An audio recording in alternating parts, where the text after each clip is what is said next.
ಡಾ. ಕೃಷ್ಣಾನಂದ ಕಾಮತ್. ಕವಿ ಪರಿಚಯ ಮತ್ತು ಜೀವನ ಚರಿತ್ರೆ. ಕೃತಿಕಾರರ ಪರಿಚಯ. ಡಾ. ಕೃಷ್ಣಾನಂದ ಕಾಮತ್ ಅವರು ಉತ್ತರ ಕನ್ನಡ ಜಿಲ್ಲೆಯ ಹೊನ್ನಾವರದಲ್ಲಿ ಸೆಪ್ಟೆಂಬರ್ 29, 1934 ರಲ್ಲಿ ಜನಿಸಿದರು.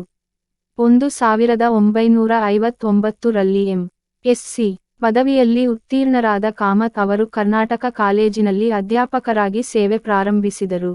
1961 ರಲ್ಲಿ ಡಾಕ್ಟರೇಟ್ ಪದವಿ ಪಡೆದರು. ಉದಯಪುರ ಮತ್ತು ಪಶ್ಚಿಮ ಬಂಗಾಳದ ಪ್ಲಾಸಿಯಲ್ಲಿ commonwealth institute of biological control ಸಂಸ್ಥೆಯ ಕೀಟ ಸಂಶೋಧನಾಧಿಕಾರಿ ಮತ್ತು ಮುಖ್ಯಸ್ಥರಾಗಿ ಸೇವೆ ಸಲ್ಲಿಸಿರುವರು. ಬೆಂಗಳೂರಿನಲ್ಲಿ ವೈಜ್ಞಾನಿಕ ಛಾಯಾಗ್ರಹಣ ಲ್ಯಾಬೋರೇಟರಿ ಪ್ರಾರಂಭಿಸಿ ಸುಮಾರು 1000ಕ್ಕೂ ಹೆಚ್ಚು ಚಿತ್ರಗಳ ಛಾಯಾಗ್ರಹಣ ಮಾಡಿದ್ದಾರೆ. ಡಾ.